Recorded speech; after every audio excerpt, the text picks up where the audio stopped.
Hello lads, your local neighbourhood Burnley fan here, probably the only one that you know, but we're back again with another video. What the fuck? I'm baffled. I need to speak about it, mainly because I've not stopped thinking about it. I got married in the last week, and Burnley's performance against Huddersfield is up there in my highlights. I do love you very much, Sonia. Please don't divorce me. Of course, I do want to say this is after my wedding. Of course, as you can tell by the ring on my finger, this is afterwards. So I've took a few days off with friends and family. We're back on the YouTube grind now. So of course, thank you for the love on my socials, Instagram, Twitter, about the wedding. And also, thank you all for hitting 295,000 subscribers on the channel. We're 5,000 away from 300k, which is absolutely insane, and thank you all so much. But yeah, let's talk about Burnley. Yo, do you play FIFA 22? Yeah. Is your team bang average? You absolute pathetic piece of... You're saying that to the viewers? No, obviously. Ah, okay. I mean you. Do you face teams like this? You can't keep getting away with it! Do you know there's a way to get coins? Why are you shouting at me? Then go to userbuy.com for the cheapest and most reliable place to buy your coins on FIFA 22. Link is down below in the description, and also use code Vizeh at checkout to get a discount. 69% possession in an entire game of football. 69% possession. 16 shots are there too. In one game, this is not just the most possession that we've had in pretty much our entire league history, but also the least shots that we've had on our goal since 2011. So that's a decade already gone by the first game. 599 passes, which is the most passes that we've ever had in our league history, and include that as well, the most accurate passes in our league history, and it's the first game. Now, of course, I don't want to get too hyped up. It's the first game. Maybe Huddersfield are just really poor, and I did say in my prediction that I do feel like Huddersfield will have quite a poor year. I don't think they'll do a Barnsley where they get down, but I do think they may have a bit of a struggling year and maybe around 17th, 18th, around that kind of region. So I didn't expect them to be completely on point because of the players they lost, and of course losing their manager.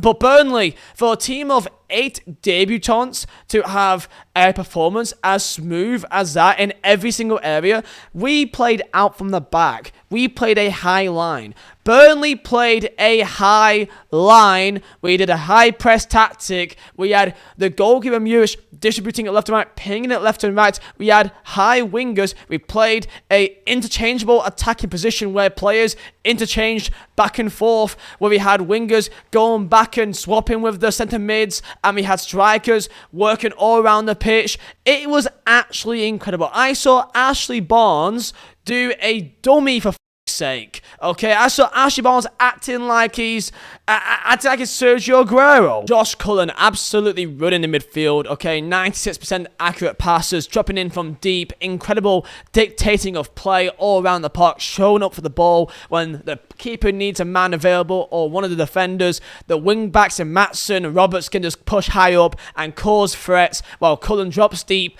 and it basically turns into somewhat of a Man City-esque formation where the wing-backs stay wide, the narrow players, like the likes of Josh Brown, who can go and sit tighter and they can play in the half spaces, and the likes of Ashley Barnes can just stay in the centre and try to clean up on whatever balls come into his area. This is a team with Charlie Taylor, who's predominantly left back, playing in the back and looking like he's completely composed. We got a young lad in Davo Castello who was very efficient but just missed that final piece of end product, which for a young player like him, it's expected. But performance-wise, this is the best that I have ever seen Burnley play in my entire life. I know it's the first game. I know there's a long way to go, but this is not going to be our main team. There's still 3 spots there that I can see changing by the time the window is shut. I can see Ashley Barnes being replaced.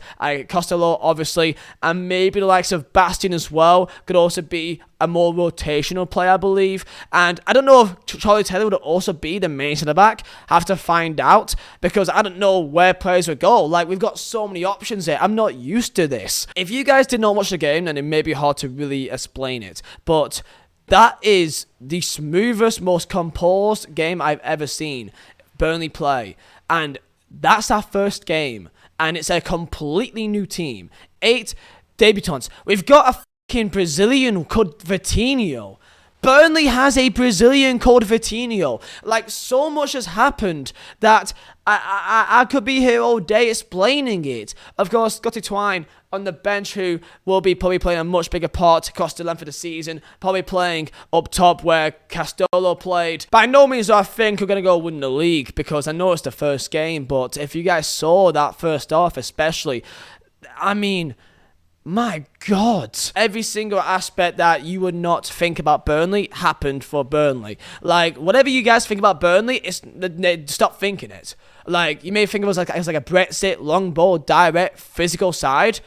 I mean, I don't. None of that is true anymore, essentially, already in a span of 3 months. The project at Burnley is, for me anyway, and I'm biased, I know, but in terms of how drastic the change is in such a short span of time, one of the most interesting projects in football. And by interesting, I don't mean like the best. Like, this isn't the best in football. In English football, I say Burnley's transition could be one of the most interesting out there right now, in terms of how fast, how drastic everything will change. The core of Burnley has completely been ripped out. The strong core, especially defensively, Tarkowski, Ben Mee, Nick Pope, all gone. That's our main solid core for the last half a decade now, completely gone. Our most prevalent attackers in the likes of Dwight McNeil, Chris Wood in the last couple of months has also gone on top of that. Our most exciting young talent in Nathan Collins is also gone as well, and replacing them with young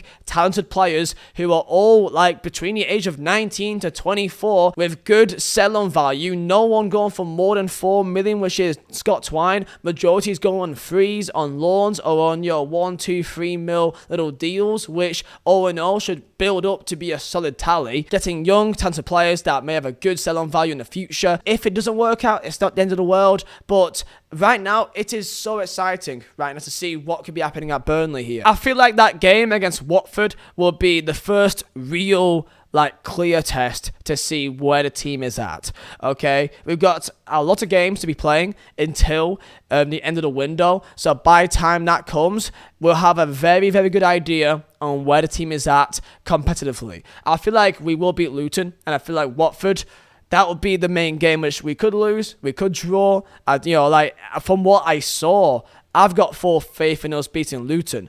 And Watford, that could go either way, I feel like. I got to wait till I see Watford play, but that'd be a very good game to see where we're at. I personally cannot wait, because I literally just seen us play in a progressive, like, 1-2. We got players doing flip-flaps. We've got players doing dummies left and right, doing step-overs. I've seen Matsons literally just tear a man inside out, and we've got pace. Burnley has got pace. Now, I must say, I love Sean Dyche for everything that he did at Burnley, and the things that he did it because he felt like it was the right thing to do and would be the best thing to get Burnley to progress as a football club, and it worked. There's a reason why he did that, because it clearly worked. We were a hard-to-beat team, and the style that we played worked for a long length of time and got us success. Back-to-back promotions, essentially. Staying in Premier League for 6 years, that is very hard to do with a low budget and low wage structure considering the division. But my good lord, it's been a long time since I've enjoyed a game like that, and I don't think I've ever enjoyed just watching Burnley play in my entire life in comparison to that. It's like, we played some okay football at times under Sean Dyche, where we saw players have a bit of freedom, have a bit of creativity, have a bit of nice little triangle play, 1-2s, free flowing for a short time period, maybe for like 5-10 minutes, not across an entire length of a game. And we've never dominated possession like that, and never just dominated the play like that. And the high line, we had our entire team in their half. Like, I've never seen that happen before. Literally, I do apologize that this may be like a bit of a waffle video, but like, I am so happy. I'm so happy to see football in a way that is like, just like exciting in terms of I don't know what to expect almost. Like, I see a player get a ball like Matsons or Vitinho. Burnley has a Brazilian winger called Vitinho, bro. What the fuck? Burnley, I think, is one of the most exciting projects in England right now in terms of how drastic the transition is in such a short span of time. And add on top of that as well, the Vincent Kompany effect in terms of, it's a legend of the game, seeing how well he does. Of course, so far so good. I feel like he holds himself together very well, company. He's very well thought in terms of how he says things and likes to stay grounded. And I mean, I'm absolutely falling in love here. Like, it's really hard to not like, just in that one game. That first off, man, I was climaxing all over the shop. I was in Krakow with my friends. I was all over the shop, man. Tell me your thoughts down below in the comments in terms of how you think Burnley will be this year. People may see that game and now think we're going to go win the league. I still think top 6 should be the realistic aim. But hey, bad time is Watford away.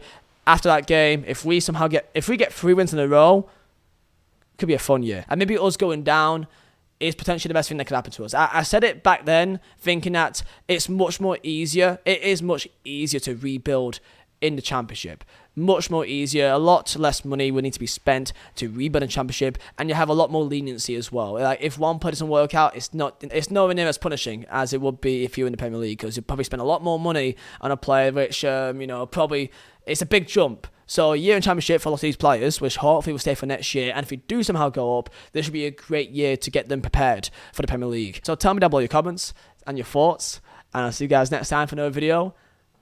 Up the habits. Up the habits.